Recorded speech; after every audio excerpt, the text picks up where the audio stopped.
This is KMTV. My name is Nathan Charles, along with Wade Williams. my Ebola hero, I call like a veteran Liberian journalist. And today is World Press Freedom Day, where they and other people have been in the media advocating for press freedom, from the story of Rotnesia imprisonment to press freedom, better wage for media practitioner, improve living condition for journalists across Liberia. This is the firing squad. We were looking at a lot of issues from Liberia. At long last, President Joseph Human Burger has signed the War in Economic Crimes Code for Liberia. Uh, Months or weeks after it was put forth on the floor of the House of Representatives and Senators. The national budget has passed. What's in it for the Liberian people? Alfred Johnson, press director, will be giving us detail about the budget, what Senator did to augment the amount in the budget for various sectors under the arrest agenda. Jefferson Tamakochi, Secretary General of the CDC, turns into advocate, calling for justice for Jessica Lord, whose attempted murder case was booted out by the court in Liberia. And Joseph Imon Boyka, 100 days deliverable. Chauncey Gibson, a supporter of the Joseph Human Boyka, will be discussing details about that 100 days deliverable. Did Joseph Human Boyka deliver, or was he sleeping on the Liberian people? Wade Williams, this is the firing squad. How's the morning? What's going on? How was your Great, week? great news. Great news. I slept well after hearing that we have at least begun the process of, the establishment of a war crimes court for Liberia. Great. That's okay. So let's bring in our guest. First, we bring in Alfred Johnson. Alfred is joining us via audio. He and also Chauncey Gibson, a supporter of the Joseph Human Burger. He will be looking at the 100 days deliverable on the welcome, gentlemen, to the firing squad on KMTV. Thank It's a you. pleasure to be with you. Okay. Uh, uh, it's a pleasure to be with you, Dayton Charles. After over 10 years since you departed the I mean, newsroom of the Liberian Broadcasting you need System. to put picture to their profile. Why you not So, get no so it is, picture yet? so it is a pleasure to really be with you, Dayton Charles, to be under your voice. Okay. That's Uh, yeah, I got you when you said that, or I saw the questionnaire that you sent to me.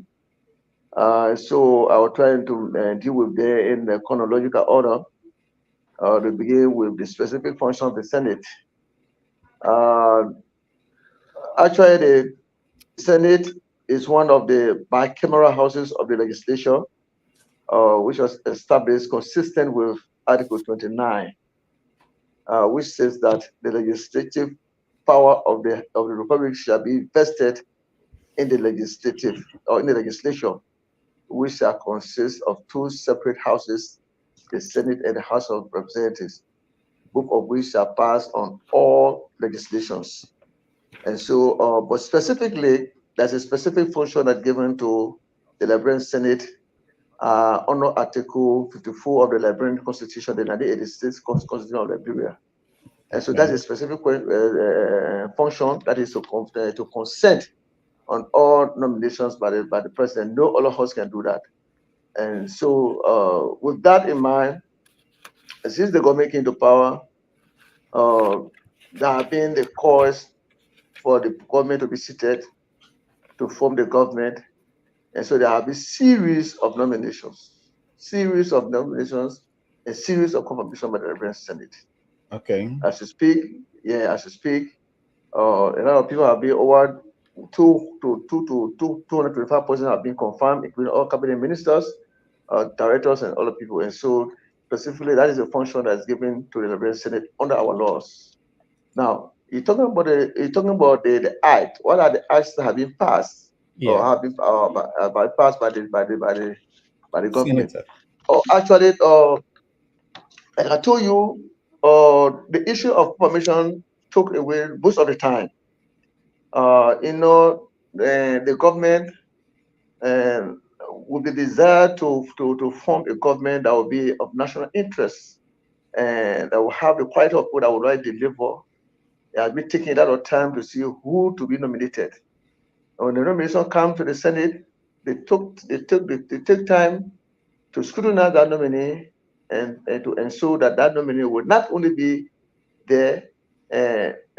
Confirmation is job interview, and so because of that, they delve to your CV, your qualification, and at the same time to know your suitability.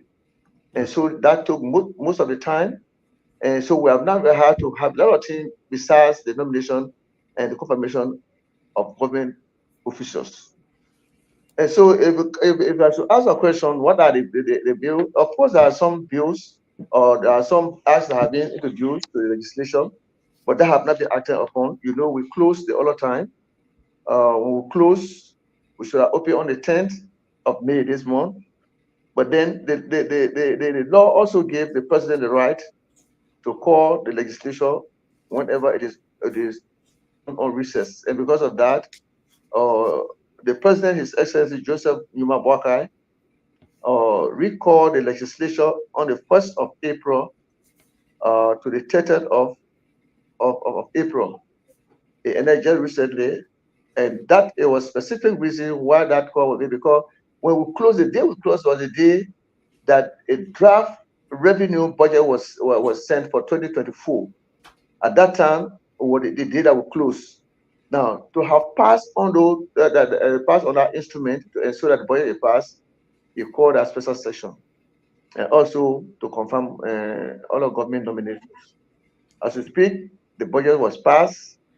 A budget was passed on the 30th. That in fact closed the special session. Now we are on recess. We will come back on the 10th of May. Now anything we do now officially will be illegal because the special session that was called by the president has already elapsed. Now, specifically, what are the acts that have been taken? The president in recent time he sent to the legislature an act to amend chapter 12, chapter 1, page 1 of the executive law of Liberia to create the Presidential Transitional Act.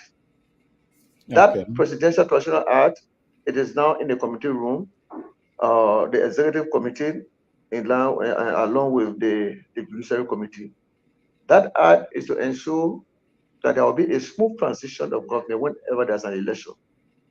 As we speak now, things have not really been okay because by the time Joseph Boakai, the president, was announced, those who feel they didn't win the election, I can tell you most of the offices were vandalized. Most of them, most of it, the laptops, whatsoever you can take of the materials were taken away by those previous government officials. So the act now that will be introduced, but that act is not in the committee room. It has not come on the floor yet.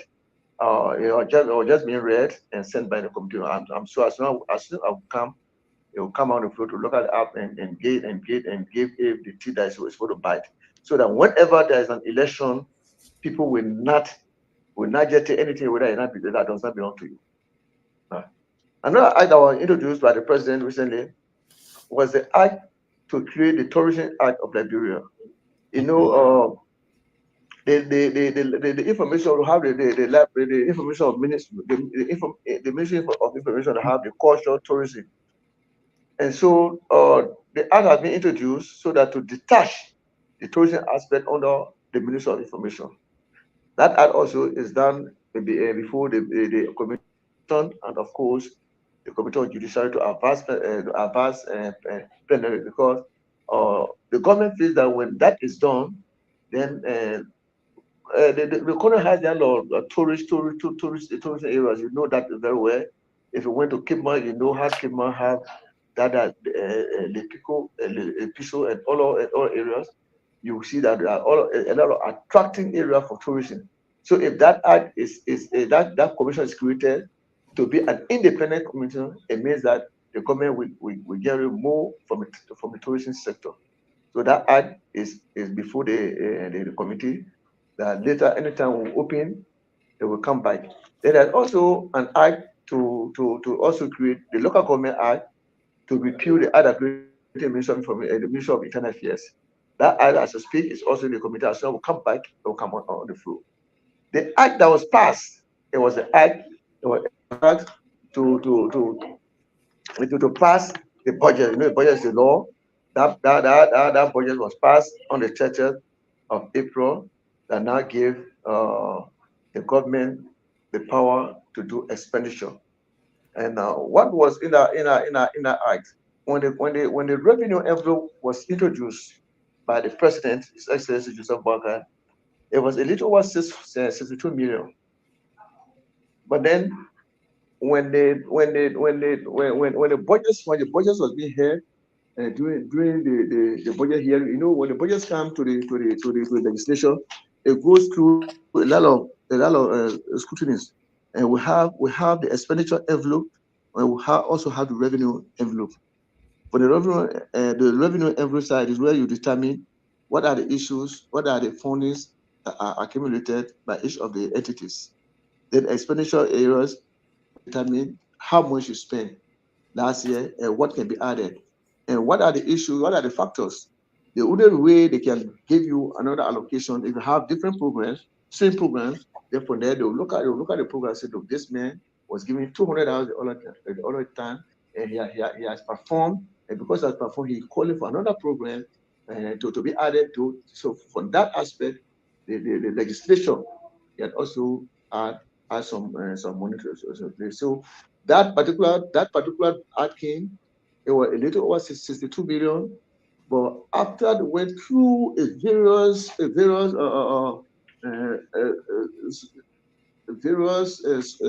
scrutiny, it was observed that there was a lot of they were able to capture a lot of money, and that now carried the envelope to 738 million 850,822 dollars. That is the money now that was passed that will give government the power now to carry on the expenditure aspect.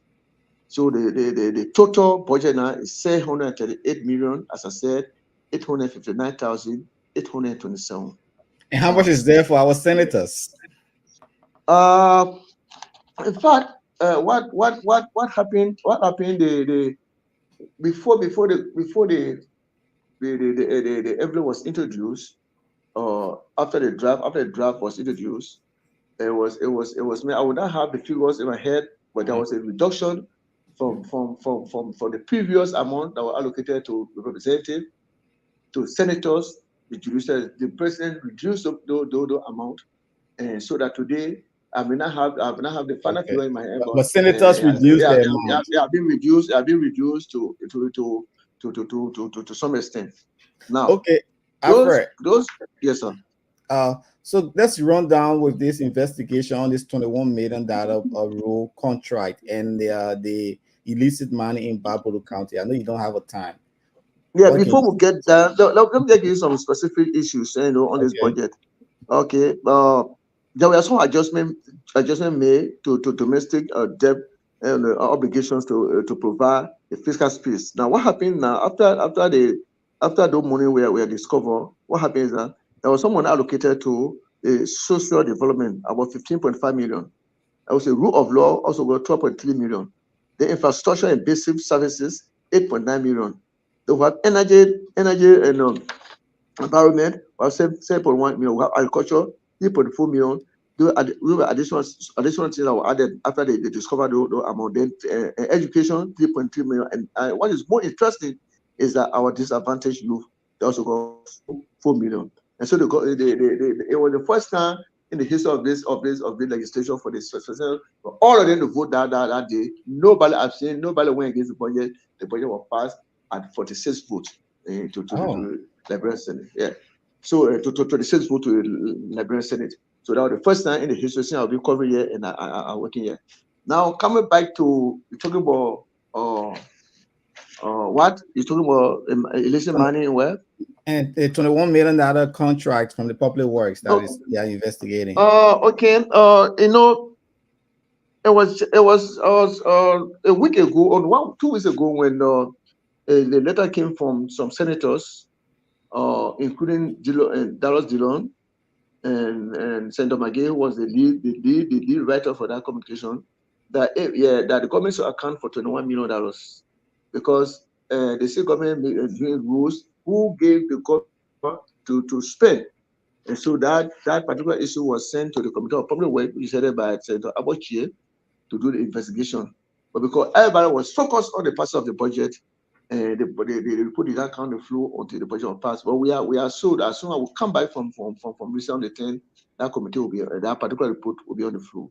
Which was very interesting, because you used to see a person who brought in the government like Dillon to also sound on that, so you would know that the Senate is working in the interest of the. There's nothing the Senate can do that opposition can go against it, or the Green Party can go against it. They are all working in the best interest of the country. For two persons from the Green Party and also the opposition to stand on that document as the first time happening for me to see it. So to just tell you, right now, this time the Senate is too robust to have the Senate that have two former pro tempore, also a former minister of finance, and we have all of government officers that have been working in government. They are in the Senate. Senate is very robust, and they are working in the interest of the country. The Senate have former of everything, former finance, former law. All these people who. Go ahead, Wendy. You have a question for Afra as we wrap down with his interview. These are the same people who made a lot of bad choices in the past, and now they're in the Senate. Do you think that these people are ready, to do the right thing for the Liberian people? But if you say the people did a lot of bad things in the past, that report is not before us. I don't know the evidence and from where you're speaking. We don't know. We don't need to know the evidence. It's there. It's out there based on it's always no press and everything. No, I speak for the legislature. Everything I speak to must be, the evidence must be there. To say it or to hear for somebody to tell you that somebody did bad, and there's no evidence. Therefore, if you look. Even those who have been sanctioned, they are saying there is no evidence. The people are calling for evidence to see to clearly state what they did. Up to now, the evidence is not here, so we can't speak to it until the evidence is there. I will say, yes, this person did this. But the person was not able to do this. But until now. Yeah, but you can't say there isn't any evidence. We saw even if you talk about Nathaniel McGee himself was heard saying things, to his supporters. Can you hear us? Who?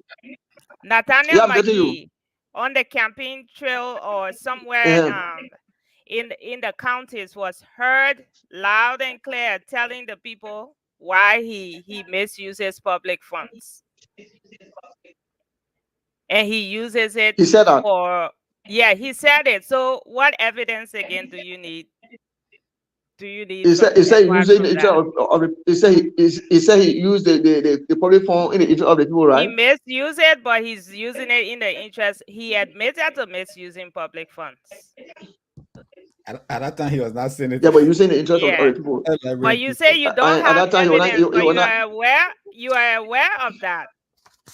So you can't say there isn't any evidence. I'm aware that he said he used the money in the interest of the people. How much did he use? I don't know how much he used, so I don't have the evidence. You have so how much he used? Isn't that something that you guys should be looking into? It is the same time again now. Who are opting for the? It is the same Natana Magee who said he used it in the interest of the people. It's the same man who provided a communication for the CH Rennie Hospital to be constructed. Now the budget they put me over 600,000 for that hospital to be constructed. So yes, he did it, but he said working in the interest of the people. I just said working in the interest of the people. The father to even say you gave me money, let the people construct that hospital. It was done. I mean, he's working in the interest of the people. I'm not saying you as who said it's like calling Chris Johnson a war criminal, then you asking me for evidence to prove that he's a war criminal. But he's in that legislature. A lot of these people have hidden behind that legislature, and they are there. But You guys, years in and years out, you ask us for evidence. Okay, you see, I don't know your name, but you yourself, if somebody could tell me, say you have done X, Y, Z, and I see you, interviewing me, I would not mind because they have accused you. Until that evidence come to me, I will not say, oh, this reporter have done so. We say we say talk. Yes, Prince Johnson. Everybody know everybody know he was also a sanction. But yes, he's saying the chamber is the same people who before he came here, the same people that he went against, the same people elected him. So for us, we don't have the power to say no, don't talk or don't say this, don't say the interest of other people. Until this is the reason. That's Alfred Johnson, where he's the mouthpiece of the Liberal Senate. Yeah, but when they come here, we have to ask them the tough questions. Alfred, any final word as we leave you in 2 minutes? Any final comment? What you want to tell the Liberal? We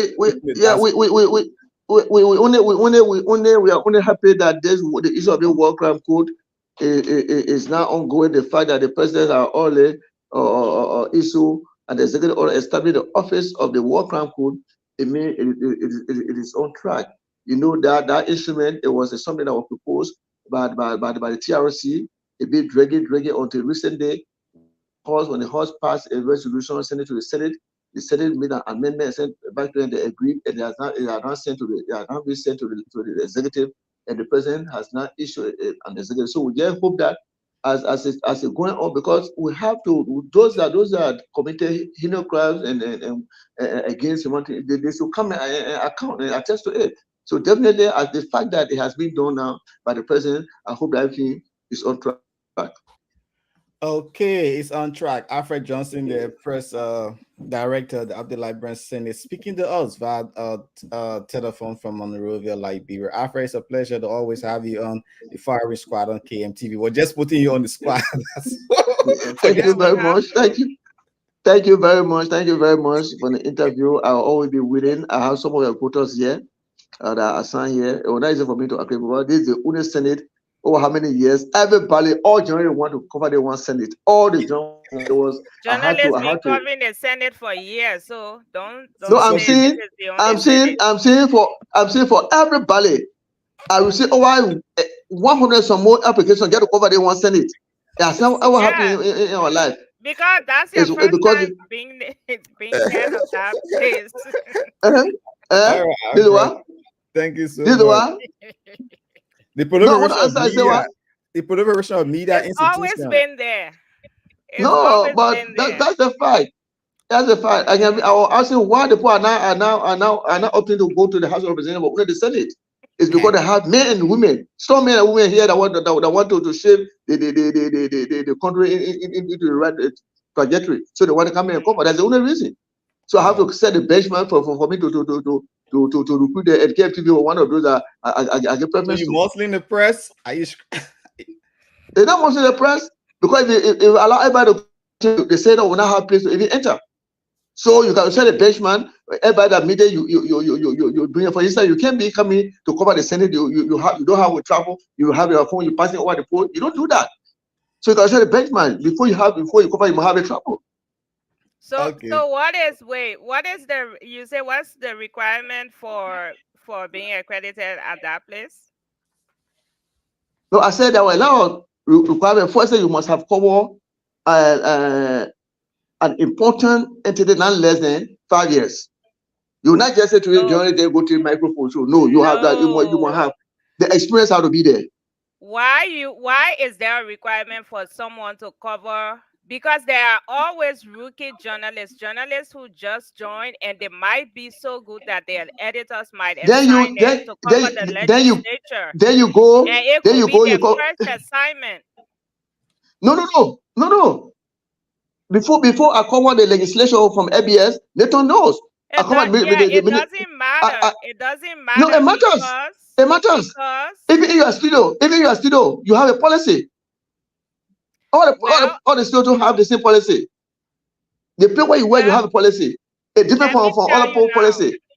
Let me just say that if that is a rule there for those reporters to have 5 years of legislative coverage experience, not less than 5 years. Yes, that's a benchmark.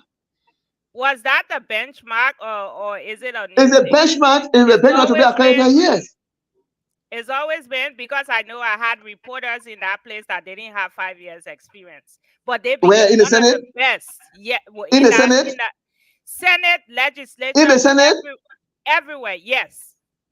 No, under my watch. Under my watch. Less than 5 years, you go cover here. It's not possible. I have worked in Liberia as a newsroom chief, and I had people covering that place, and they weren't covering for 5 years. But they were in the Senate?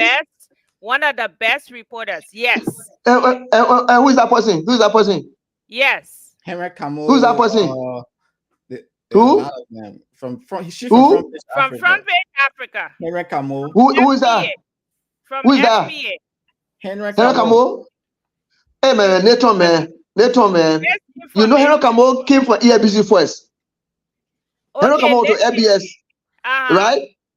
Yeah, before he left from there, he joined the print. He joined print before he became one of the best legislative reporters. I'm not saying one of the best. I'm saying he has covered more than 5 years. He has covered event more than 5 years. He didn't just go to ABS. He came here. Do you know you just got there? You just got there. Where? ABS? To the Senate? Okay, let's leave that discussion. No. You come from LBS, but you are there trying to stop rookie reporters from covering that place, talking about they need 10 years, 5 years of experience. They don't need that amount of years of experience to cover that legislature. Oh, okay. In your opinion, right? In your opinion. Yes, in my opinion. In your opinion. Okay. But now, this is okay.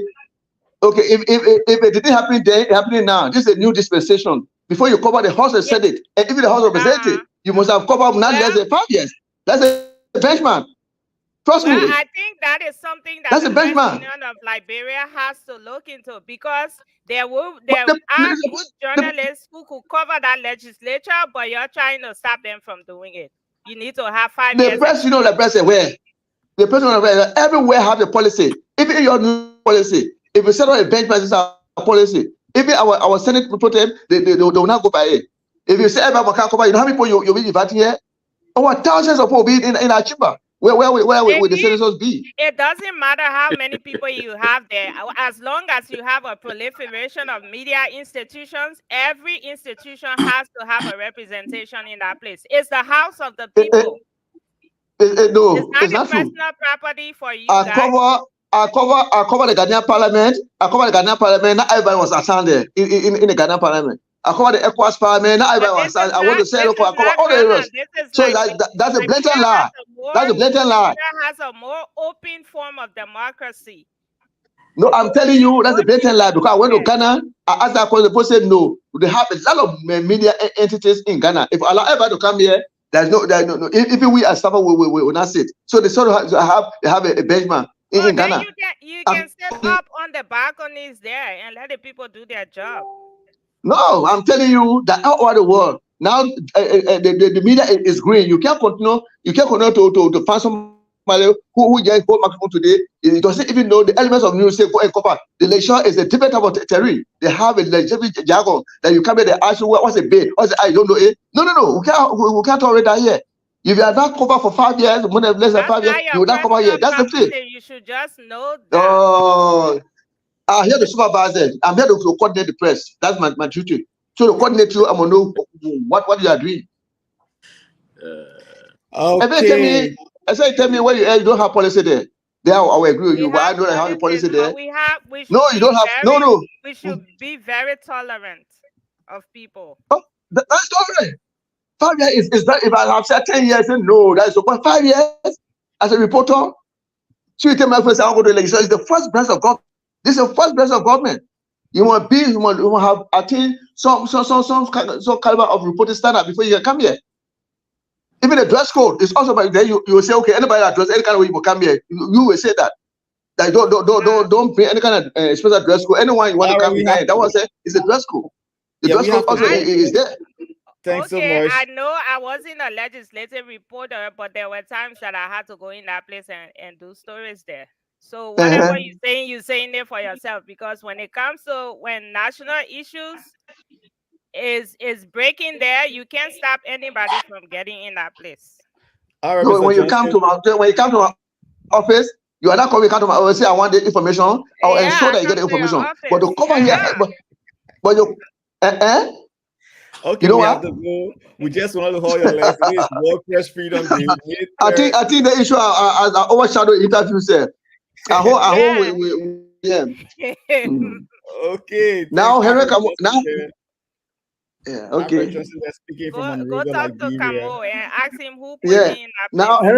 Henry Camo now is not the person actually to put him. Ask him whether he don't have a policy there. He was the president of the reporters here. That policy was endorsed by Biden. Okay, yeah, that The, Do too. you the know? Do He journalist. was you a, know who put Henry Camo in there before he became head of reporters?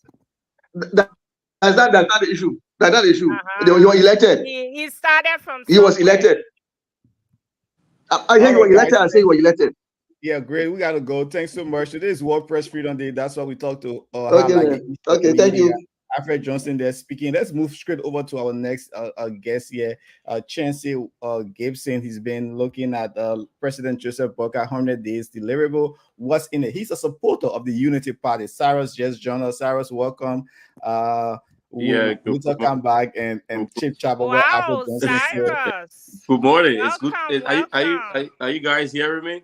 Yeah, yeah. Yeah, Yeah. clear. Good morning. Good morning to all of you. Chancellor, good morning. It's good to see you. Well, happy World Press Freedom Day to all of our colleagues, those that that take the straps, brave the storm, go through the danger of the days, and making sure that our people can get informed. And let me begin on this note with Alfred Johnson.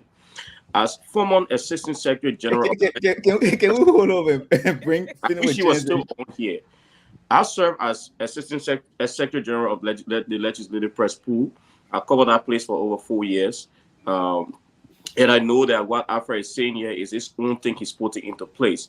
It is your responsibility as a director of press of the Senate or the House to coordinate with the legislative press pool leadership in making sure that those that are assigned over there from their various institutions are trained to legislative jargons and how reporting is done. I was there when Alfred was there, and Alfred knows very well that on many occasions we held workshops to train people who were assigned over there for years. It is not your responsibility, it's not your place as head of the Department of Press of the Senate to determine to institutions who to assign over there. You just need to make sure that those institutions assign people that will abide by the everyday rules of the Senate, including the dress code you spoke about, yes, and other things. And you work with the legislative press pool leadership in making sure that these reporters are trained. People are rotated. I went over there from the court. I was assigned at the court. I left the court, covered the legislature, covered the executive mansion, and for every beat you cover, you get to see new people, new things. You learn new things. You have new experiences. So it is his responsibility, along with our professional colleague Robert Hines, who also serves as press director of the House of Representatives, to coordinate with the legislative press pool leadership in making sure that every time people are reassigned or assigned over there, they are going through the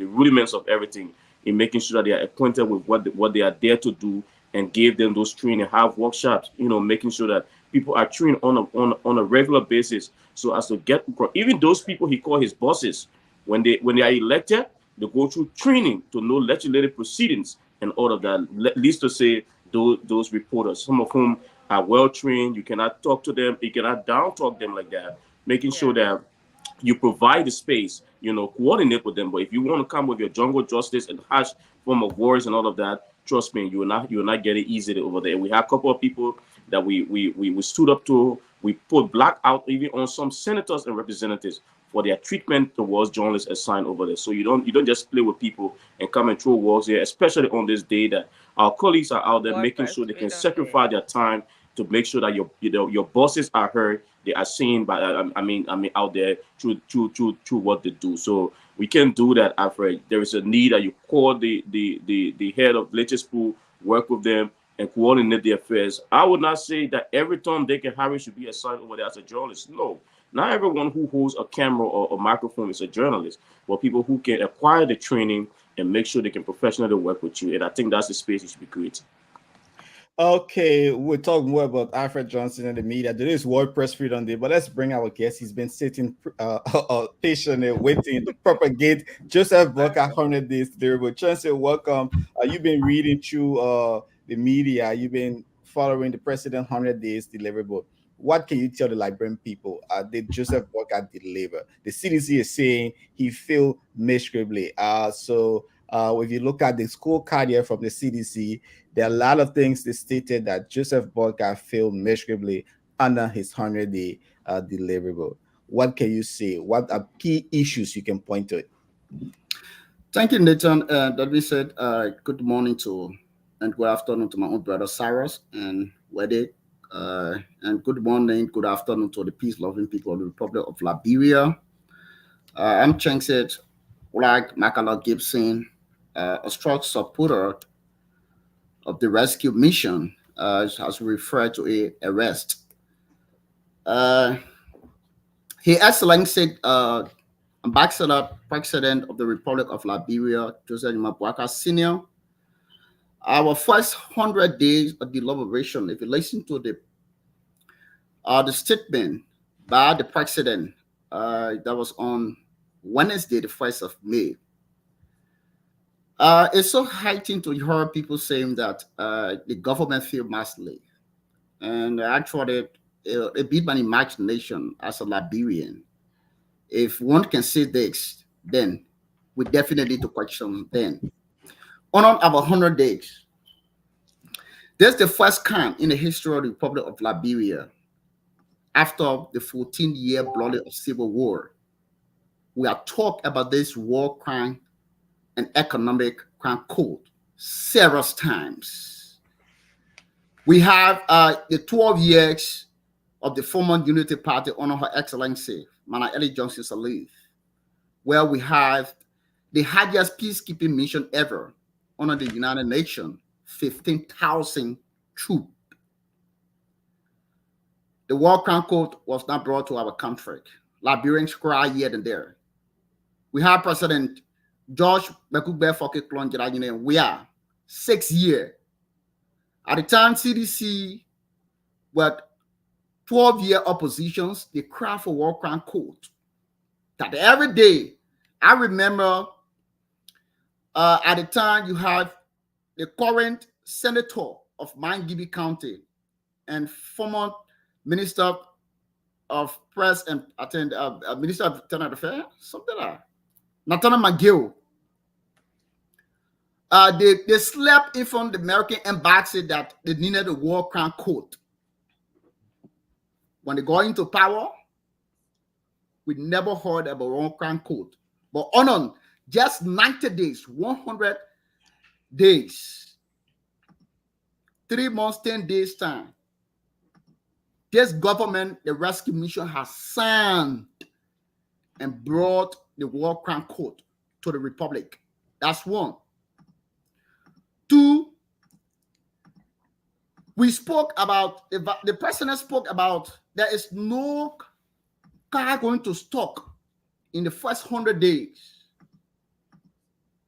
Go to Grand Bassa County from Buchanan City to the Saturday market to Atia. Yeah, then pave. From district number 17, Moserado County, from Broadville, Swemaka, go and see. The road have been paved. The president said, quota, we said pave. And we are working on things. Today, in our 100-day, Liberia can boast about the first female defense minister in the history of our country. Retired Brigadier General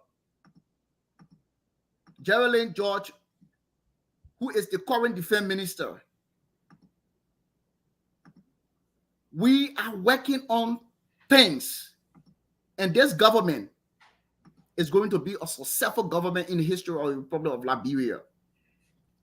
Because within 90 days, you can see we launched what we call drugs is our major enemy. The past 6 years, Liberian young people and the old were damaged from drugs, which we call the coach, or in other substances, the cocaine. Today, at least, it is minimax that we've seen our lesser fortunate brothers who we refer to as Zokos. We are taking them from the street. The president spoke about 6,000 young people will be having the knowledge of technology. You see. So if CDC can come and say this government face massively, then we need to Okay, question I them. have a question to that Zokos being taken off the street. Where are they taking them again? I think you just a couple of days ago you heard about Senator Darrell DeLong, the light of Moserado County, and the man who carried transparency in the Liberian Senate. Honorable DeLong graduated few batches of those guys. Today, they are useful people. And you saw the DA box. Honorable Clement and that Fadika. Those guys are working tirelessly to take the guys from the street. And it is going on.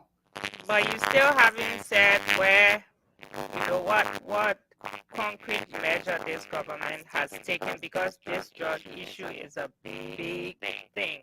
Because when I saw the other day with the lady, when they went into this building and they just is it working now? No. Okay. Let me guess this. I think in Benta, they are trying to build a center there, but like Abraham Krumah, we spoke to the last time, he said they are concluding negotiation for a rehabilitation center in Benta. Go ahead, where they was trying to adjust a mark. Chance Gibson, go ahead, as you speaking in flight about the 100 days. What are some of the issues again? So, you saw that transparency is going on within our country. That's the first time that in the country where a security after the mission. So let me, I was saying that the last time I saw Fadiga and Kroma, they went into, it was like a drug bust, and all these people were in a building, and what they did, they just drove them out and say, get out, get out, get out. So my thing is, what is the end measure here? I know you go, you get these people, you arrest them or you move them from a building. But once you move them from one building, they move into the next building. What is the plan for these people? Because this is a national emergency we have here with this drug use. So what is the government's plan, if you know of that, Chancey? Like Nathan just emphasized on within Moserado County District Number 1 in Bentor, the rescue mission with the entire government of the Republic of Liberia are holding, trying to guard a settlement area within the place of Bensonville, where our brothers and sisters, after taking them from the street, we will carry them and rehabilitate them. Look, this is happening, like I think it was in 2005, 2006. I remember when on Mill, they would have the DDR. You saw people who were demonized and they were rehabilitated. They brought them back to the society. Today, some of them are senators. Some of them are representatives now, as I speak. They are right in the 55th legislature. Like Yeka Koluba. Yeah, Yeka Koluba. You think he was rehabilitated? But he was. That's laughable. I know. They're loud. Lot of them. Some of them, they are ministers. Wait. What did you say about Yeka just now again? No, but Yeka Koluba, he's an ex officer, ex military person, not military rebel group. So he during the 2005, Yeka Koluba was at the Katuma site, and they all were transformed. Today we're making a lawmaker. It's not only his one. Tomo Nimile Yaya. Prince Yoruba Johnson. They all were about today. The mind were more, and we born that they are useful into society today. They are lawmakers. They are pushing the agenda of the country. So that's the same thing how is that a part of the 100 days deliverable of President Joseph Newman Boakai? I mean, I'm kind of like confused. I mean, the DDRR and all of that.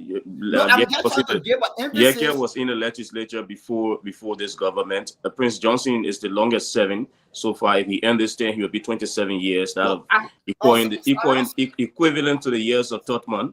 If he ends his current night. So we want to know, how is this? Cyrus, I'm just going to emphasize on that those are things that happen, let's say 16 years back. All right? That's the same thing that the arrest want to do. We take the guys there from the street, we mold them mind and bring them back to the society. And some of them can become president. So with this, how is this seen practical when your first budget you've just passed? I mean, honor your 100 days deliverable in your first 100 days does not reflect anything. We heard the DEA boss talking about what he asked for. He could not even get it. The major war in Liberia right now is the drug on war and I mean the war on drugs and the war on fire disaster. You know, these two areas were are hugely undercut in your budget. So how can this reflect? The first thing you should look at, Cyrus, we agree that this drugs is one of the major aspects, fire, but mind you, it is not the only that we have. We have the healthcare, the security sector, we have the educational sector, and you name so on. So we cannot do it away only on our drugs and that of firefight. No, we have to follow the others. All right? We have the goods on commodity. Today, the economic strength of our country is very tough. Because those things for mess out. If you just trying to get something for 100 days, you're looking 20 years back, then nothing here to show. Why?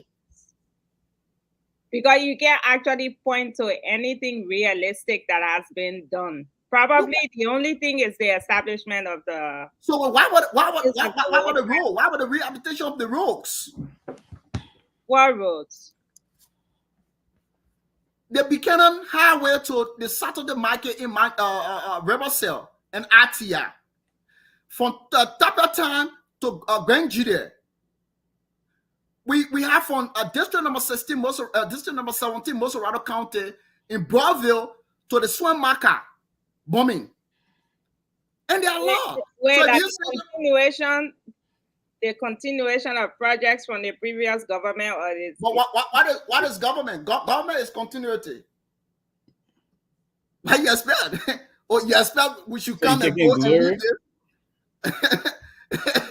Why you expect? That's what government is for. You can't come and say, "Oh no, we'll take all of the Liberian, we'll bring Guineans in Liberia." No, Liberian remain Liberian. So that's how government is all about. Government is continuity. To where President Trump start is where now Bami is beginning from. That's what makes it a good government. So the issue of agriculture, the issue of health, sanitation under the 100 days deliverable. Like Randa said, Mr. Joe's 100 days have been marked by suffering, brutality, fire, lies, poor performances, corruption, deception, division, disrespect for the rule of law, and witch hunt, projecting the closure, failure by the UP-led government, business as usual. What do you have to say concerning this? Lies, deception, poor performances, corruption.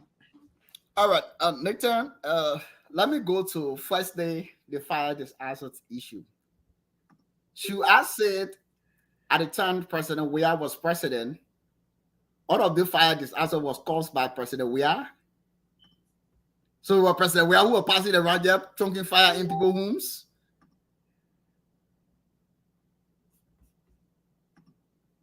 You have the current chairman of the United Party.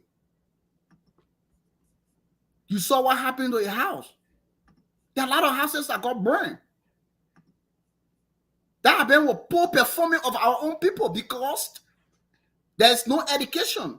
Yeah, you and myself right in the great United States of America, there are day-to-day activities that education provide for us when it comes to fire stuff.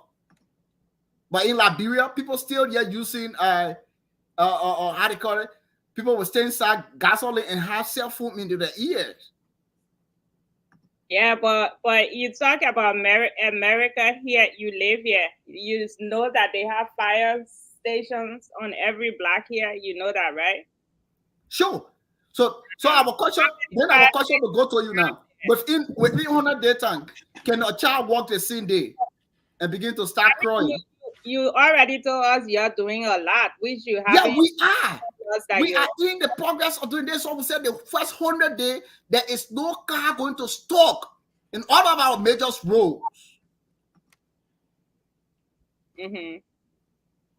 We said drugs will be our major enemy, and you see it.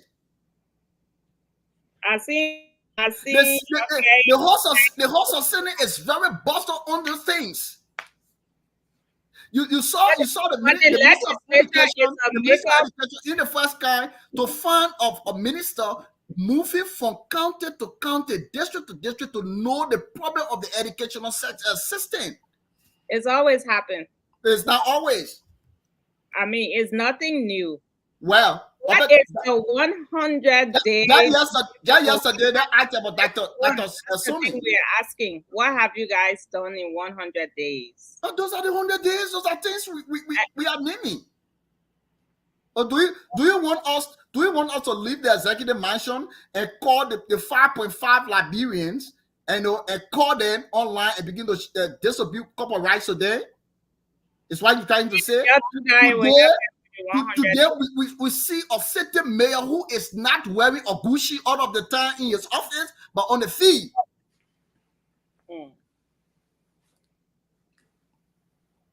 Okay, so we are seeing accurate leadership of the House of Senate and legislature. People are pushing. Those are the kind of things. Those are the leadership we brought to our people. And trust me, within the first 1 year, Liberia will be one of the best countries in West Africa. The issue of witch hunt, lies, deception. Look, there's no way this government witch hunt people. There's no way. If I don't want to work with Weddy, if I don't want to work with Weddy, and I say Weddy, I don't work with you, Mama. That's a witch hunt. That's not your private. That's not your private job or your private friend to say you don't want to work with. It's a government. No, but you should understand. You should understand government. Government always take away the bad apple, and they replace the right apple to work in the interest of the people. You think why we stood in the queue October 10 or November 14? You think why? We stood in a queue because we wanted to change the government because the government was a bad apple, and we wanted to plug into a new government. So if we know that you are a bad apple, we plug you out. We're not witch hunt you. But you're trying to take tenure positions away from people who had tenure, and then the court says no, you cannot do that. Yeah, because the Constitution provides it. You cannot be a tenure position person and you can't vibe. You can't. And what's happened to Luther Tappe and others in Nima and other counties recently? Luther Tappe? He's the chairman. Yeah, do you provide that? Can you provide anything that Luther Tappe was in campaign this year? Well, you don't have to, but once you at the moment. No. You are a Liberian. You are a Liberian. Let me make you to understand something. I'm from the security sector, all right? Within the armed forces of the Republic of Liberia, ex-military personnel. Look, under the law of the UCMJ, a military personnel cannot be in his attire, to we call his BDU, the battle dress uniform, to canvass for any order. But after, you can be into your private activity, you can walk. You can be a volunteer ever. But you're not canvassing, you're a Liberian. Should we stop you from going somewhere? You have the constitutional right to move freely.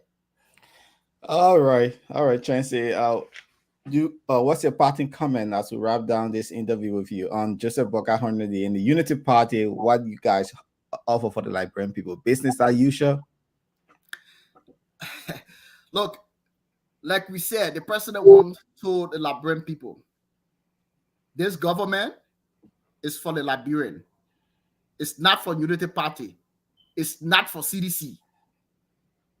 It's not for ANC, but it's for Liberian. And that's why you're saying we incorporate other people who work within the past government. Now they are working into the government. We incorporate people. You see the current defense minister, the NSA. You see it. You see the special military advisor to the president. Those are people who served in the previous government, but we brought them back. You are seeing the police director, the IG.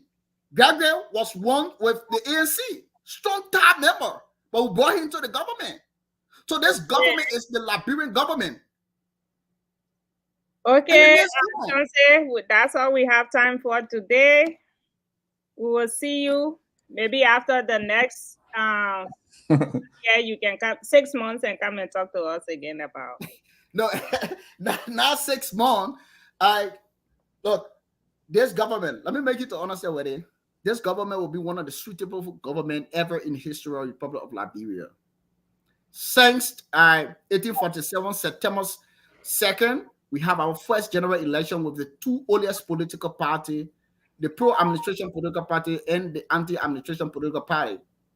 To current, this government, on its wide door of President Joseph Nima Boakai Sr., this government will be one of the best government. And you will be proud.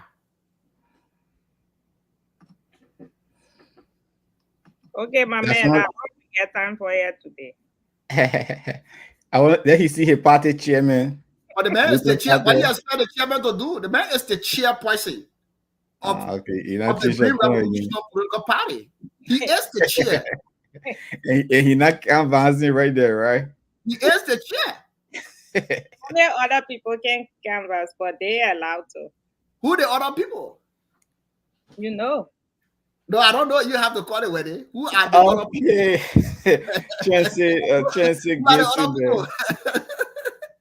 Chancellor gets in there. Speaking about the Unity Party, thanks so much, Chancellor, for always joining us. We hope to catch you here very soon again on other development. Have yourself a wonderful time, and thanks for the patience for sharing the morning with us. It is my pleasure and an honor, always with the KN TV family. Okay, thank you. Chancellor Gibson, they're speaking to us from Brooklyn Park in Minnesota, the United States of America. I would say Liberians should take care of their own fire disaster.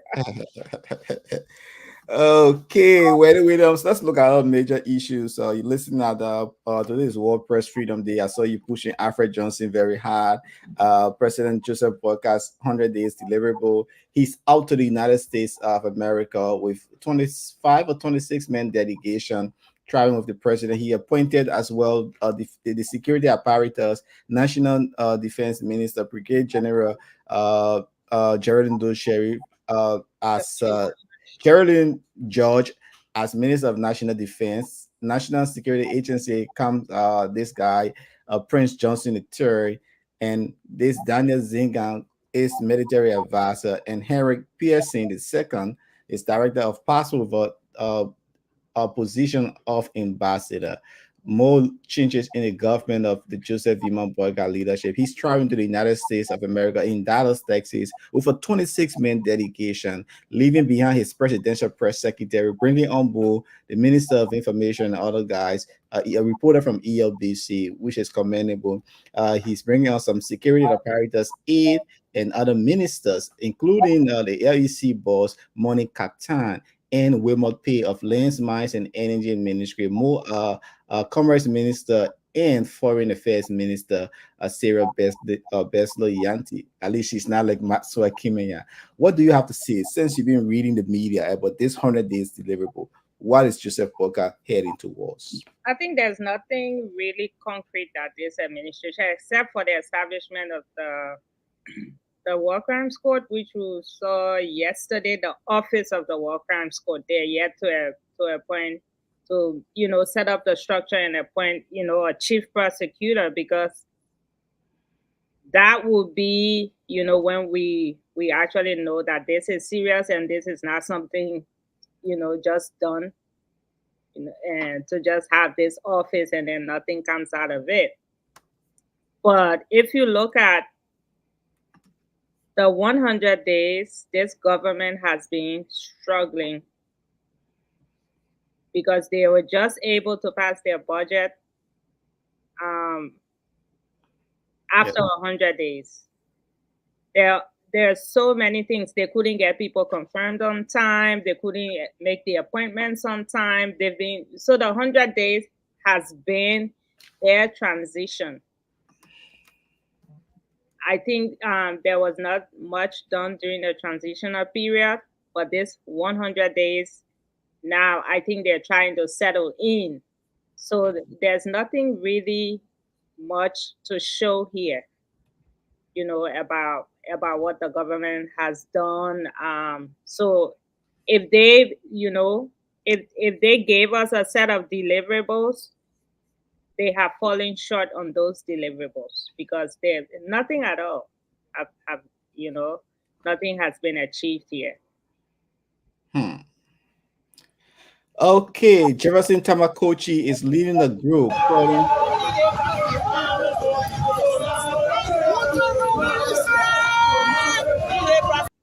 Jefferson Kochi Tama is leading the group calling for the calling for justice for Jessica Lord. In that video there at the streets in Monrovia. He's a member of the CDC. Now, Jessica Lord lost a case with Lucas Riches, attempted murder case. Jefferson Kochi has been speaking to the media. Why is it important for justice? Showmanship. There are procedures. No man is sufficient enough to escape justice. There is not sufficient labor to aid an escapee of justice. What the process has been, he may, sometimes the what you call the perpetrator can sometimes have temporary victory, and the victim can have perpetual victory. It may delay, but it is final. When the victory shall arrive, that victim will be accepted and that victim will be free alive. So, Jefferson Tamakochi, listening to him, people are wondering, why is he now speaking about justice for other people? I mean, before we had whatever CDC government, CDC administration, before Jeff Koji was mayor of Monrovia, which had a little bad image on his reputation. He's always been an activist. He championed during the Hans Williams trial, if you remember. Ninja Tukbang. Yeah, by then he was a young lad, there, putting pressure on the courts. But that was a really strong advocacy that they did. We saw, a conviction in that case. But then later went on to the Supreme Court and, something happened within, I don't know what happened, Liberia. And then we find out this guy is out of the country. But with this case, the courts, exonerated this guy. That's the American, right? Yeah, Lucas. Yeah, and he's already out of the country. I know because I know there were so many people angry after the verdict. There were people, there was so much that was said after the verdict. But what's left, I know there can be advocacy, people can demonstrate against the justice system, but they still have a recourse, to take an appeal on this case. But then this person is already out of the country. So I know we are going to do whatever we can, but this is a foreign national. He's already left. Are they going to go back and look into the merits of this case, how the case was tried, what happened? Do they have any suspicion that, the case wasn't, tried properly? Was there some corruption, or what kind of evidence do they have? Because we can demonstrate, all we want, but we have to again go back to the courts and prove that, this wasn't done the right way. That's the only option that we have. But the person is already out of Liberia. It's kind of a difficult one here. Okay, the police What do you boss. think about it, Nathan, since you've also been following? Yes, for me, once he left Liberia, looking at our system, government's going to start putting money in to do, other stuff. An ordinary person would classify as that. I don't think they will look at the merit in that to see if it's worth it, because they will want to show some level of trust in the justice system. So to go after another person. So we hope that like Molu Stan is saying that they will press charges against this fellow in the US. We hope that other international partners will come in, because it is a difficult moment, for Jessica Lord and other people. But again, from the case, the evidence provided was messy. So because of that, it put Luca Riches in the clean hands. So whether some games were played for those who were loyal not to follow some steps, it's another thing to watch. I was watching a movie called The Lincoln's Lawyer. It's a nice movie on Netflix. Don't try to watch it. 2 days I spent watching that. Once I'm in and out of that series. Yeah, I'm like, yeah, it's you see a lot of in and outs. How people tweak case just few points. It's called The Lincoln's Lawyers. I followed that. I'm like, wow. When that case came on, then I started watching The Lincoln's Lawyer. It's good. So we hope that our justice system will improve. We hope that the police will start to preserve evidence. That's why kill cases. No, and the same thing was in that show. No murder weapon. Yeah, nothing was found. Contradiction in statement. Discrediting the weakness. Once you can discredit your weakness, you see contradiction in the statement, you already got a case. Yeah, so, and the law doesn't care about your personal feelings. No. Yeah. It's crazy. The police boss, police now has new police spokesperson. Cecilia Clark is the new police. She replaces Moses Carter. Cecilia is from the Liberian media, and I'm trying to post this picture up.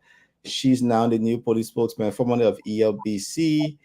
She works, so Delphine Myers, head of media relations, and police spokesman Cecilia Clark is now new 122 of the police.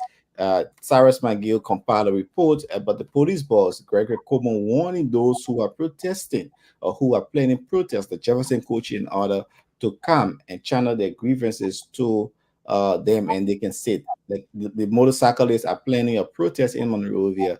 He's asking that bring your ideas. Cyrus McGill gave us this report.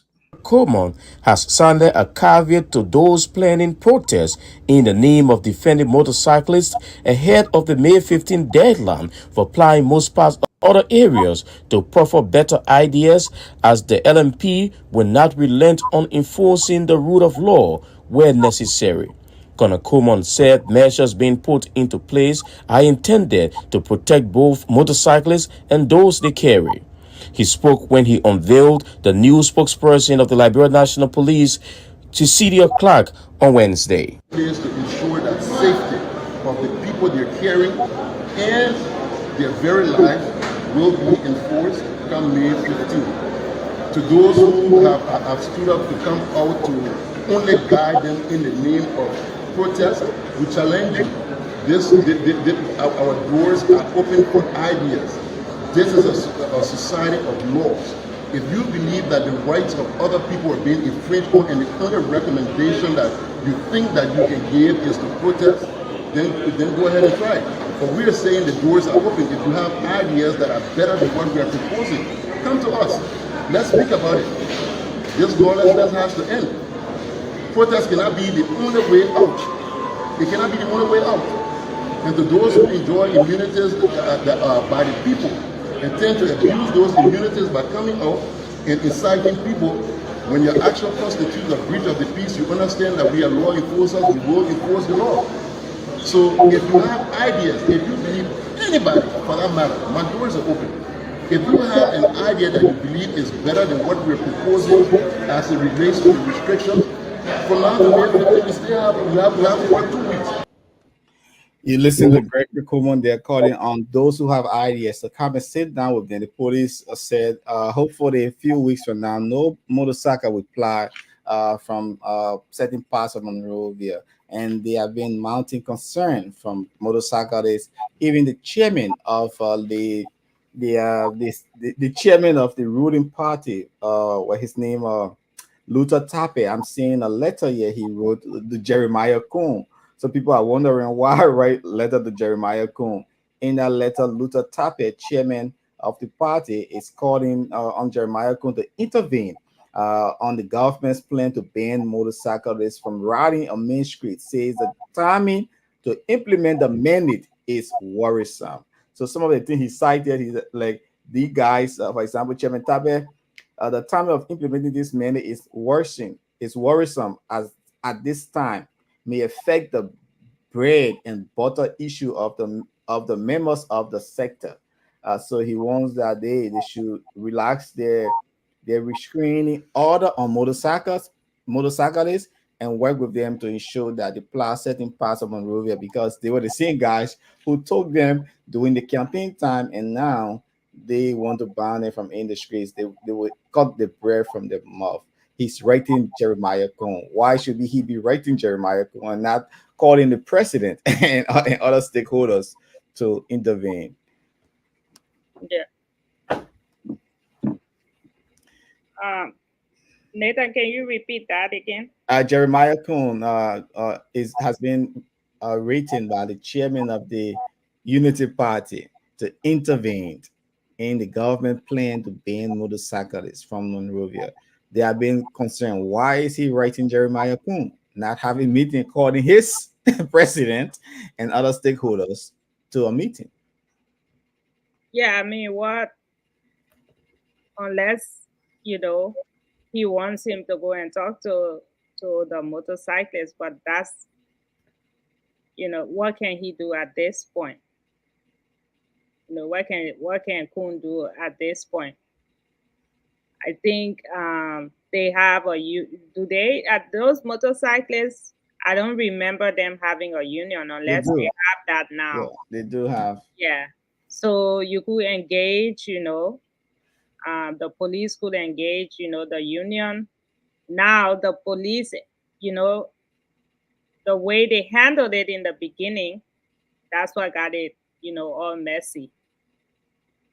And now the cyclists are pushing, and saying that we are going to protest. And now you're getting Kuhn into it. How is Kuhn going to help this situation? Unless maybe Kuhn has a soft spot that they think, he can persuade these people from, going through with their threats of a protest. But I always find it interesting how successive governments want to start protests. Because protest is a part of democracy. You see what's going on here in America, university campuses. There are so many protests going on right now as we speak. There are so many protests with this Israeli-Palestinian conflict. There are so many protests going on in America, but life goes on. People are going about, their normal businesses. Their normal business why, these protests are going on. There are encampments. People are setting up, living structures on university campuses. Right here in DC, they're setting up encampments. But life continues to go on. So protest should be a normal thing. I don't think we should always be threatened. Whenever someone says, I want to protest, then we say, no, you cannot protest. Because that act alone of trying to stop them from protesting, that You know, that's what makes it, you know, even more pressing, and they want to go ahead and do the protest. You remember during the Weah administration, they had a protest. What happened? They were distributing water, bottles of water to the protesters. You know what happened then?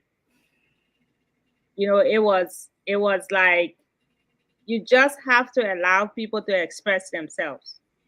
It's a part of democracy. We should not always be in the process of trying to preempt what's gonna happen during a protest in Liberia. Protest is a normal thing.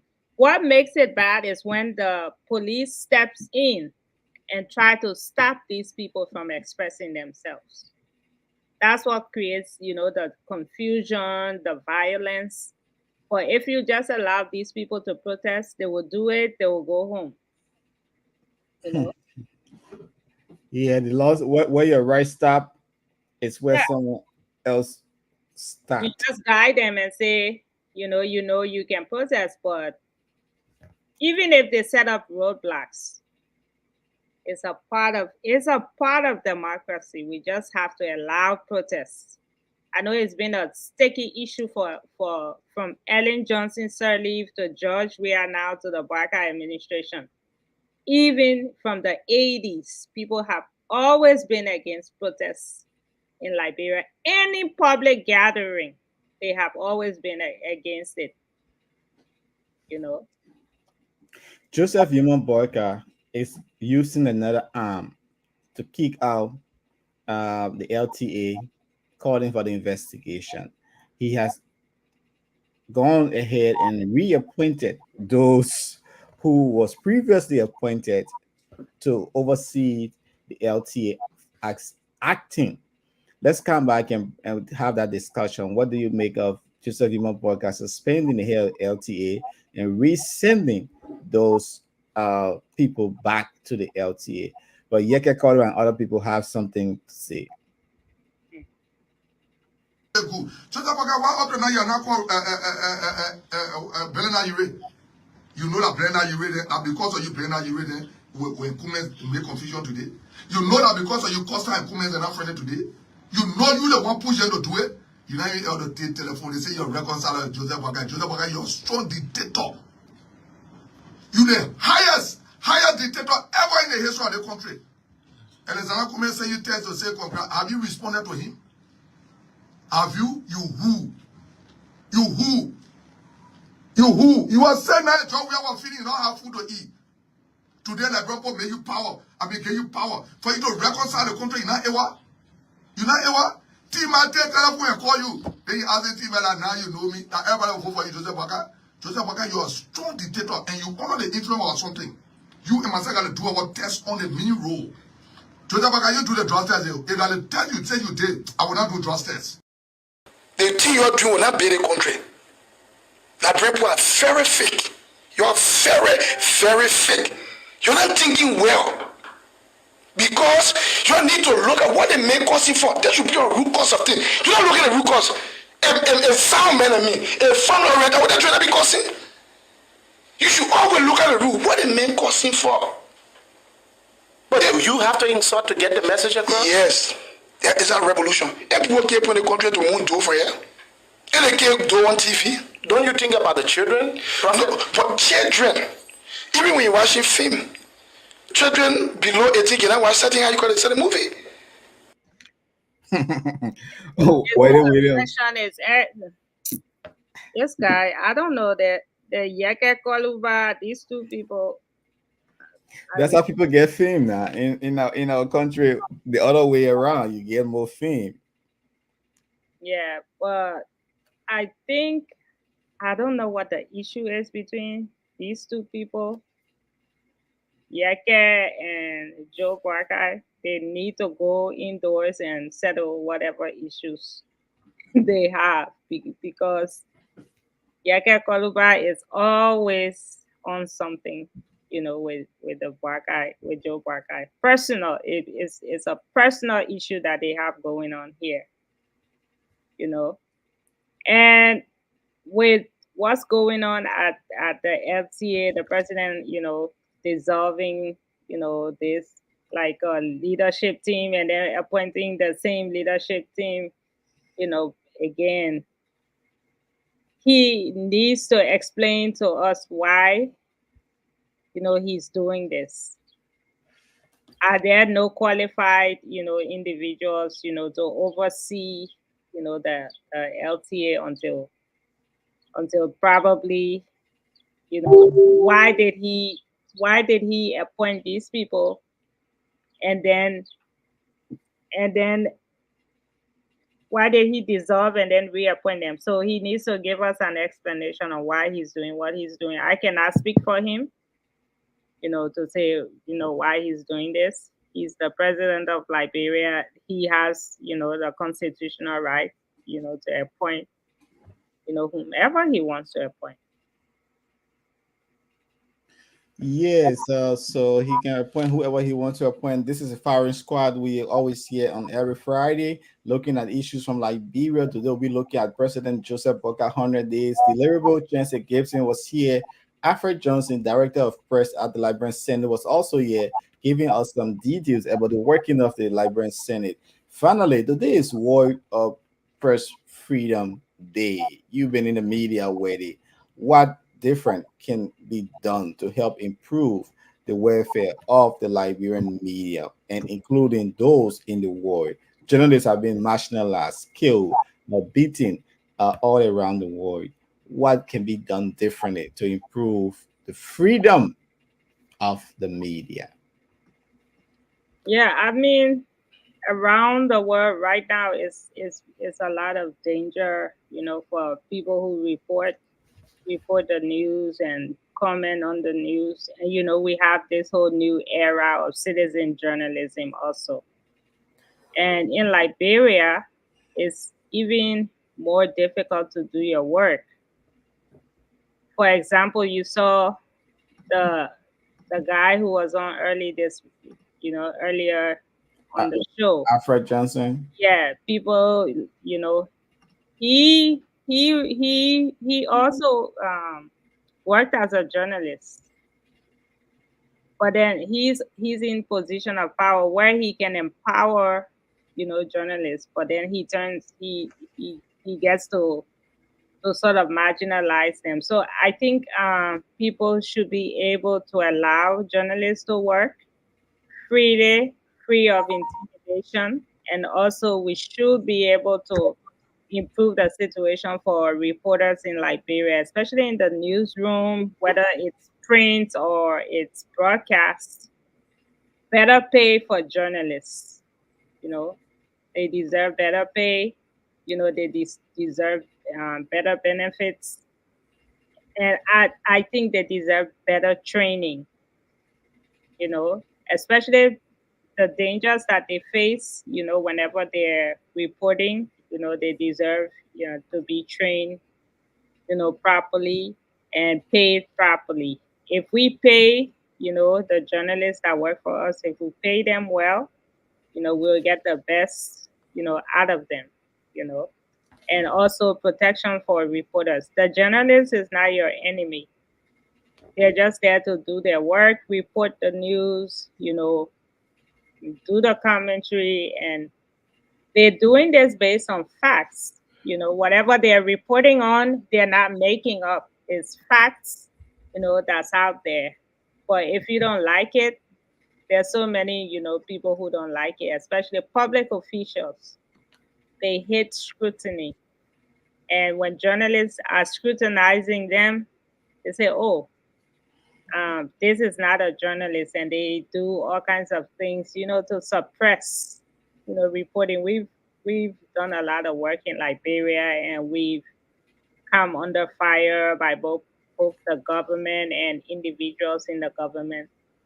So governments and government officials have to know that the journalist is not your enemy. You have to work, to promote the journalists and promote the work that they are doing. They're just doing a piece of job, as a reporter. So we have to be able to protect the work that journalists are doing. I just want to give you some highlights on the state of journalism in the world. Okay. Yeah, today is World Press Freedom Day. As where they try to get that details. Journalists across Liberia have been celebrating all around. PEL is currently doing a parade, creating more awareness. You see in the pictures there, Liberian journalists parading the principal streets in Liberia, creating awareness on World Press Freedom Day. And a lot of things happening in Liberia. The final River G and Nima and Lofa County will be going to the finals on Sunday.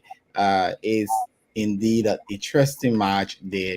We've been talking about a lot of things here on the Sunday of the War and Economic Crimes Code. We'll be reading you some of the stuff from President Joseph Boyka, where he said he put his signature to War and Economic Crimes Code. Have you found the information already? Yeah, so in 2023 alone, 120 journalists and media workers, including 11 women, have been killed in the line of duty. This was released by the International Federation of Journalists on December 31st. And 4 of these people lost their lives in Europe, Ukraine, and in Albania. Yeah, and we on February 24, Mohammed Yagi, a photojournalist, was killed with his family in Dar es Salaam. In Dar al-Bala. On March 5, 2024, Muhammad Salama was also killed. March of 2029, Muhammad Abu Sukel, a broadcaster at South Al Oud Radio, was shot by IDF, forces. So journalists, and there's a lot of, conflict going on right now in the Middle East, in Gaza. A lot of journalists are in danger there, covering this Middle Eastern conflict. So a lot of journalists, are in danger in 2024. So the world, has to do more. Governments around the world, have to do more to protect journalists in conflict zones, around the world, and in situations where journalists are in the line of fire, they have to be protected because they're doing it. Without them, you will not know what's going on around the world. Yeah, and indeed, as we celebrate World Press Freedom Day, the issue of preventing and protecting journalists against people who want to commit crime against them. Like you said, if you report a story, I'm going to go after your father, I'm going to go after your children, I'm going to go after your finances. These things are happening, and ensuring the right to freedom of expression, which comes with responsibility, and freedom of research, giving them freedom to research, freedom to ask key questions to sources, not hiding, and you can speak to the media, hiding yourself from them. So it is indeed a very great time for journalists in the world to be protected. And these things, policymakers must ensure that those in authority, the duty bearers, have access. I can go to the Minister of Finance and ask him, what is a performance report on XYZ ministry? They should be able to give it out to me. It's not a secret. One is a policy document, because I listened to a couple of people. That's one of the issue of performance. You give money to somebody, they don't tell you how it was expended. You ask them for receipt, they get vexed. They're like, what you want proof? So it's World Press Freedom Day, and our media, like you said, need better wages. We can't overemphasize that. People still make $20, $30 for a month. Some people don't even receive some money. I was speaking to a couple of journalists. I'm like, the last time I got paid was last year the Christmas. I'm like, you are 4 months now, April, and you got paid the last time you got paid was doing Christmas. I was like, wow. Before she said, "Well, January, everybody doing the country January, like rare month. February, nothing you rolling. Budget impasse in March. So now it is not easy. We face a lot of things in Liberia. We hope that we can help improve the welfare of our people, because these are things that are making other people to do all kinds of unethical things in the media. So wait, the press secretary is left what behind from this delegation? Yeah, the delegation do not include her. You have President Joseph Boyka, Foreign Minister. Day, you leave your press secretary behind, and you take off for a summit, U.S. Africa Business Summit in Dallas, Fort Worth. Yeah, they took the presidential photographer, Joseph Blackie, Jeremy McPia, Jeff Levy, Richardson Double, Antoinette Wallow, Sir Johnny, Amin Mundad. Really? Okay. And what is this presidential business manager? Who's that? Yeah, okay. Who's that person again? 22, presidential business manager, Lucini Tamba. Presidential business manager. Is the president doing some market business in your office there? Presidential business. I saw our position, business manager. Even have a position like that? I think he the one controls all the business aspects. You got the legal. The president running small business while he president of Liberia. I don't think so. Yeah. You have the Minister of Commerce, and you have labor. You have labor. I don't see labor on this list. No, labor is not there. You have Jeremy McPia and put the labor minister on here, because you're talking about, U.S. Africa business summit. You need a minister of labor on this delegation. You don't need information minister here on this trip. This is a waste of public resources. You see, these are some of the things. You have to take the most important people who can go, and because you use that. Normally when you go for these conferences, then you have the sidelines where people interact with other people, to bring in investments, to bring back investment, because I know a lot of investors will be at this summit. So you take key people in your sector. You don't just flood the list, with people just because you want them to be on a government trip.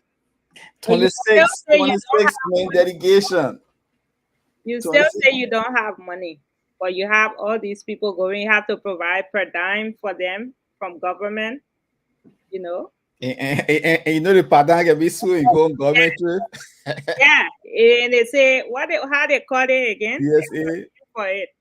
The DSA. DSA. Yeah. There is a regulation for DSA. That's what can be sweet. So more people won't go on pattern trip. Once you travel, you get good DSA. Then you're like, yeah. Yeah. And what else? Do they have any plans coming to DC? Yeah, they're attending that forum, the Africa Business Summit. So probably they be meeting with business people in the diaspora as well, meeting other people, because other countries are taking the dedication there. So it's a time that I hope they will use that time to network, because networking is much better. Not to do, you can see what photo up. Photo up. A photo up, just go take photo up, not doing follow-ups. Most of the time, these people go to the meeting, but they don't do follow-up. That's one of the things they lack. They will meet this person, just do the photo up and leave them, but they don't do follow-up and engage them constantly. Some investors, they will not reply to their email 2-3 times because they are busy. But the way in which you present, you want to write something long. Nobody get time to read long emails. That's one of the time I was advising somebody, met somebody, and they wanted to do an email. Oh, look at the email for me. I'm like, who get time to read all of these bull crap? Bullet points. They put too basic bullet points. You want to do 5 bullet That's why you points. need to have all your strategic people, because on the sidelines of these meetings, a lot of stuff happens. People get to network. Yeah. People from your agencies, they get the chance to meet business leaders from Africa and, to network with these people and bring them back to Liberia.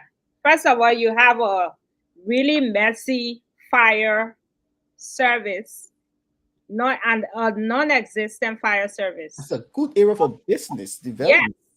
Yes. Because first of all, the thing about Liberia, they think everything has to be done by government. Private sector. Nathan, you here. Even garbage collection. It's not a government thing. Private sector. Power, electricity, private sector. You have to empower the private sector. Did they bring anyone from LBA, Liberia Business Association? The problem on the captain, he's LEC. Yeah. And they brought someone from communications officer from Ministry of Foreign Affairs. Why? What is this person's job? Okay, with a minister. But you already have 2 people. You already have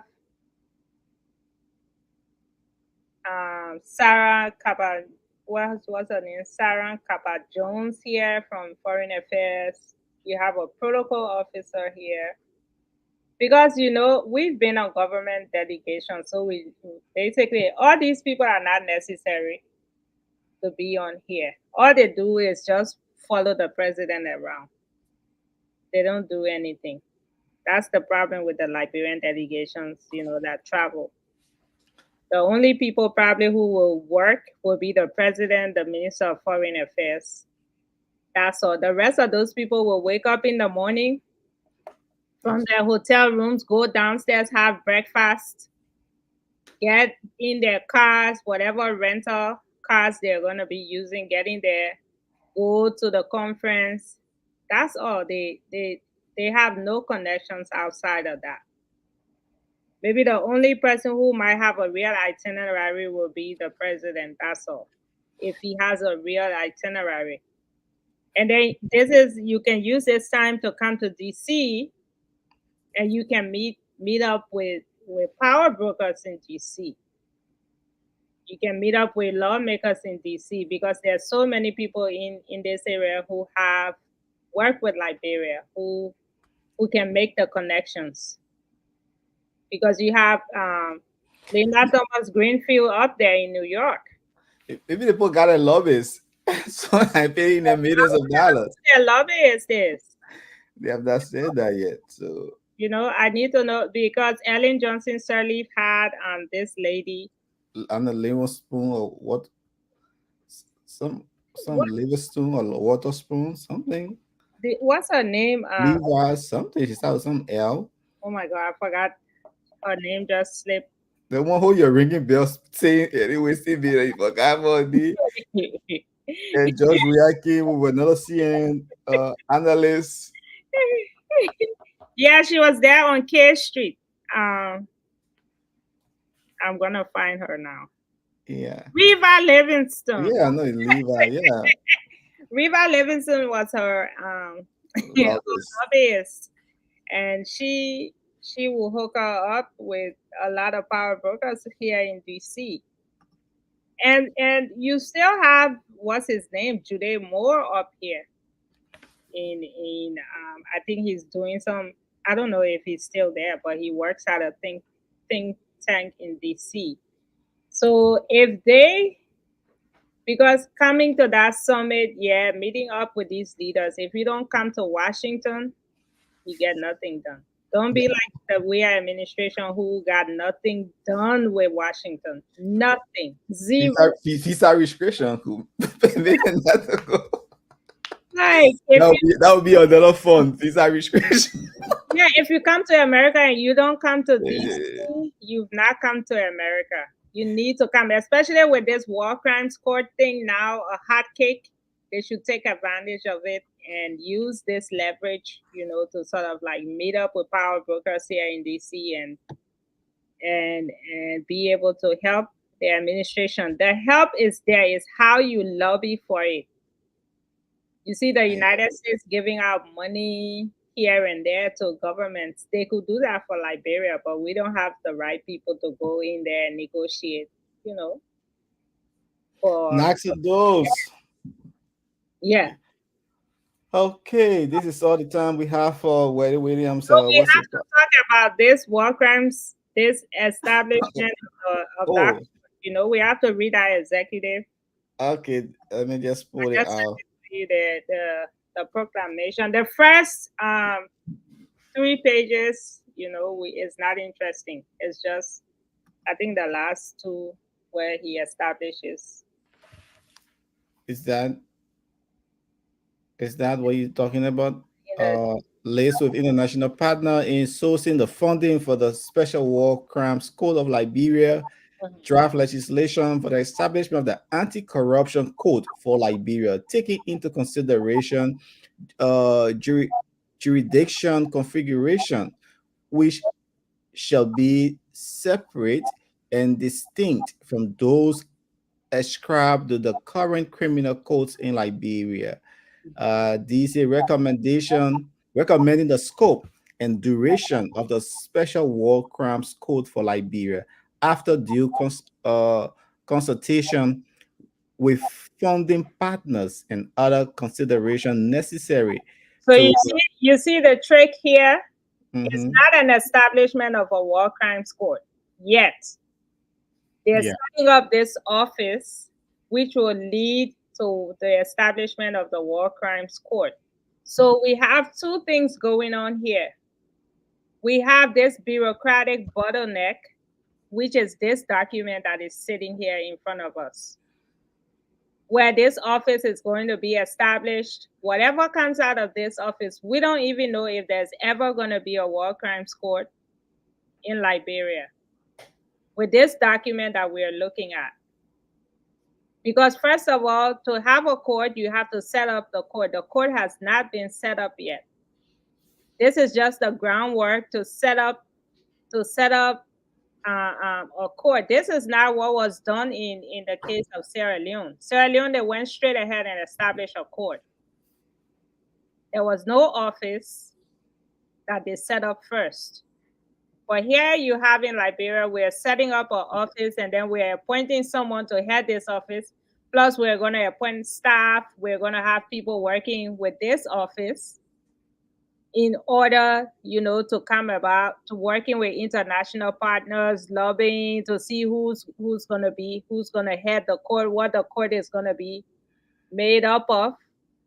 If this administration might even hold on to this and not do anything about the court, and then we might go another 10 years without seeing a war crimes court. But if they're serious about this, they would have set up the court, established the court, and then we talk about these people, getting a chief prosecutor. Getting a chief prosecutor and beginning indictments. Where are these people? What happened with the Sierra Leone? We should look into what was done in Sierra Leone. When the court was set up for Sierra Leone and all these people were arrested, it didn't take long for them to do this. But with this paper that we see in front of us, it might take so many years that this court might not even come to fruition if Liberians are not vocal about it. Because people are saying, oh, there's a war crimes court set up. No, this is not the court itself. This is just a body set up to work to set the court up. Now, who are these people who are going to head? What is the vetting process going to be like? So the president issues this document And he didn't appoint anyone even to head this institution that has been established. It's just a document we're walking around here. It's like you get your LLC and it's in your pocket and you're just walking around with it. Now you have to establish companies, here and there. But this document, that's why when I went through it last night, I was like, this is another waste of time if we're not careful. Because if nothing happens with this office, we're not gonna see the War Crimes Court itself is not gonna see the light of day. So we need to be careful. We need to measure our excitement, about this, and we need to push the government. So they gave us this document setting up the Office of War Crimes Court, and then we think we have a War Crimes Court. No, we don't. Because this document does not set up the court. It just sets up an office that's supposed to lay the groundwork for setting up the court itself. Yeah, and the person should be an astute lawyer, according to this document, of impeachable character. When I saw that, I started thinking, like, bro. We have a lot of people in Liberia, outside of Liberia, who have no political leaning. Yeah. They can work. They can do this. I think the president should have had someone in mind as soon as you release this. As soon as you release this, you have a name in mind, and say, hey, this is the person who's going to be the executive director or the head of this institution. Because you remember when Ellen Sirleaf set up, when they allowed the TRC, and they named Verdier and other people to the TRC, what happened? When the TRC brought these recommendations, they just folded them and put them on a shelf and said, this thing will never see the light of day. And we just talk about it. So we have to make sure that our government is doing the right thing. They've set up this office. They need to appoint someone to head this office, and they need to appoint a chief prosecutor for the court. Now, when we hear the name of the chief prosecutor for the special court for Liberia, then we know we will begin to hear indictments. We don't want this thing to take another 20 years. We want it to happen now. We want it to happen in the next year. So we need to push for this, We need to push the government for this thing to happen. Yeah. And this person, according to the document, shall be who says the Office of the War and Economic Crimes Court shall report to the Minister of Justice and Attorney General, but shall be semi-independent, divulge of any and all political. Who's the Minister of Justice now? Is the Minister of Justice independent? They will report to him. You see the thing here is when you do things like this. Also what to it? Yeah, and this person has to report to another government institution. And this body is not independent, you see? This is not an independent body. We should be careful because this might not even go anywhere. Yeah, because when you're reporting, when I'm reporting, I mean, I'm your superior. Exactly. If I report to Weddy, I'm your superior. I mean, Weddy is my superior. Exactly. Not even heads of public corporation. Who do these heads of public corporation report to? Because they're quote unquote autonomous, right? So if so after, I think in 3 it says the mandate duration, tenure, and operations of the Office of the War and Economic Crimes Court shall come to an end and cease to function upon the full establishment, functioning, and coming into effect which Of is a war operation crime, of the Special War Crimes Code for Liberia and the Anti-Corruption Code. See what I'm saying here? This is not a court.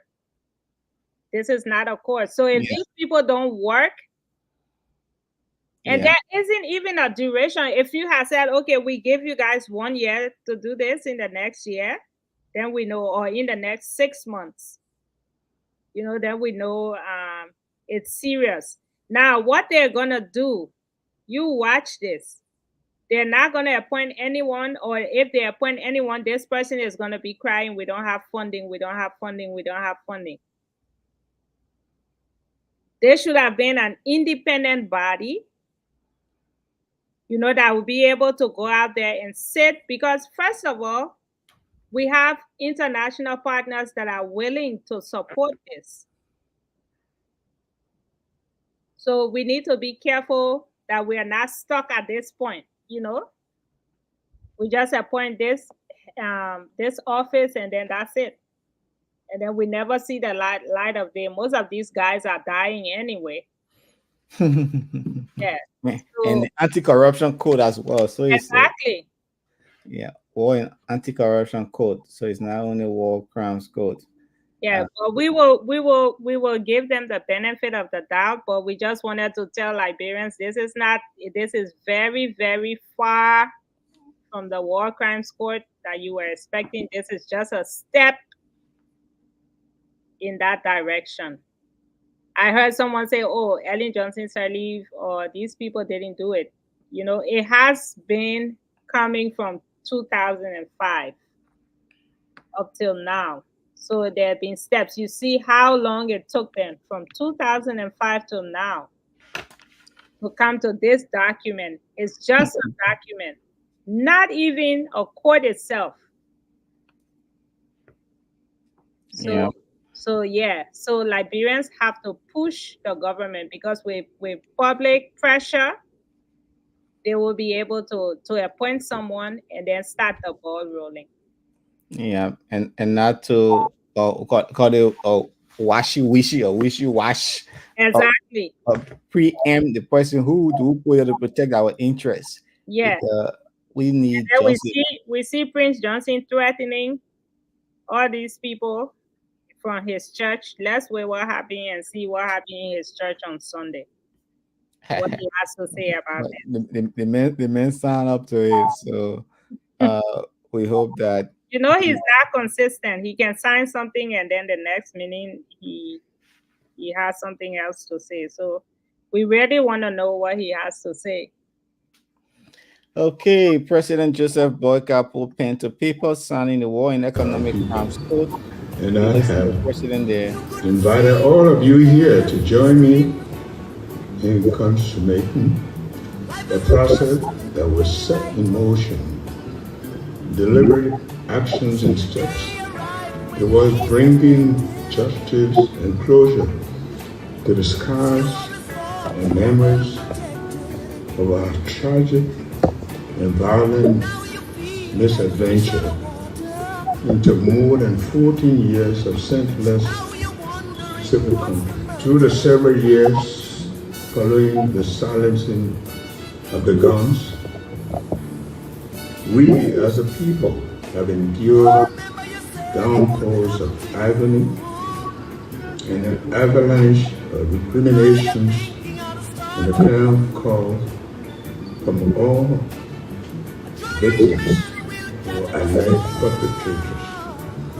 The conviction that brings us here today is that for peace and harmony to have a chance to prevail, justice and healing must perfect the ground. The direct representative of the people spoke through their collective and overwhelming vote as they passed the resolution. You listen to President Joseph Boyka there signing the establishment processes leading to the establishment of the War and Economic Crimes Code, just the office there. The man signed with 6 different pens. And symbolic. He just gave those pens to those people. Yeah, symbolic. Like, I got 1 pen. I'll keep that pen for the next 10 years and put it in the archive and make good money. So there was in the Apple make money. There was a pen in 2024, 30 years down the line. This is Yeah, my I God. got this pen. Well, we don't keep important things, you Those know. people already lost that pen. Okay, well, it was nice. What's your prediction? Lofa and River G County. Who are you routing I'm for? following the county meeting. It's big celebration in Liberia on Get Sunday. Nigerians fired up with their sports, you know. At least it takes their mind off the whole stress that they're going. Yeah, but it was chaotic the other time when Nima County lost Grand Bassa. It was very much chaotic on the SKD. They vandalized the area. People got wounded. We hope that don't happen. The referee, I understand, was suspended because he did not officiate the match properly. We hope that Sunday encounter with River G and Lofa County, they should remove all sentiments from there, be it the president team, whoever, let the game play. That's the thing. We always want stuff to be political in Liberia. Nothing can just go on freely and people enjoy themselves. It has to be about politics. Politics. You know? Okay, thanks so much. Have yourself a wonderful time from You where too. you sit. Have a great day, Nathan. Okay, bye-bye. So you instructed for them to do this. I'm asking the government of Liberia. I'm asking the judiciary. The Chief Justice is a woman and she understand as a judge, I am a woman. I've been abused. I've been had mental torture. I have not been able to work in my office. I have not been able to write any proposal. I'm the proposal writer for Crusaders for Peace. I have not been able to write any proposal. And I'm going through this mental torture. I'm going through all of this. I have done nothing. I've worked in Liberia. I've worked 30 years of my life. I dedicated in this army, soldiers, this army, children, this army working for the women of Liberia. And you come and denigrate me, my integrity, and then you are supported by the advisor to the president of the Republic of Liberia. I need justice. I need justice. I need justice today. I need justice. And I know that on the Supreme Court bench, they have women. The following to the President of the Republic of Liberia, His Excellency Joseph Joubert Boakai. 1. That the President or President Boakai reconsiders his decision to appoint the very individuals whose appointments sparked the controversy leading to the Supreme Court's ruling. We believe that this sends a very wrong signal about the President's dedication to the rule of law, especially in this instant case. In the rule of law where necessary.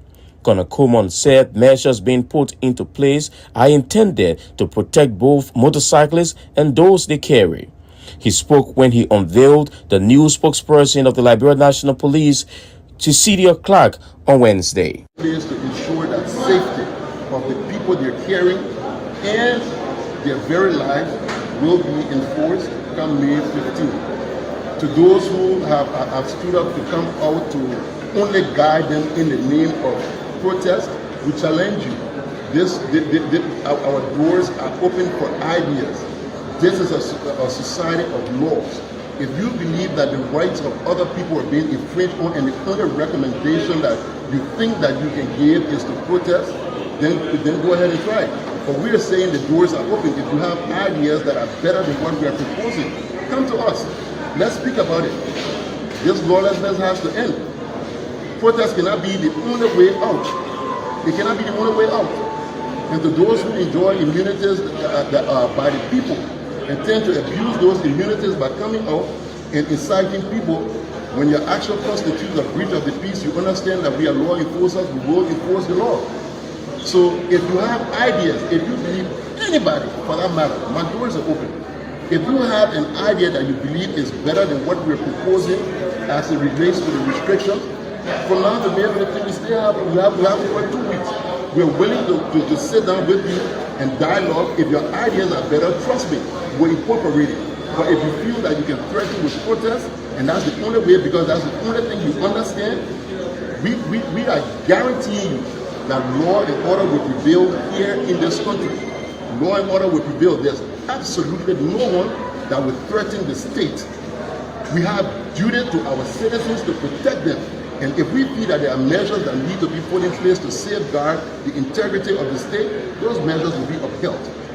So this is a challenge to each and every one who has decided to lead a protest in the name of standing with the motorcycles.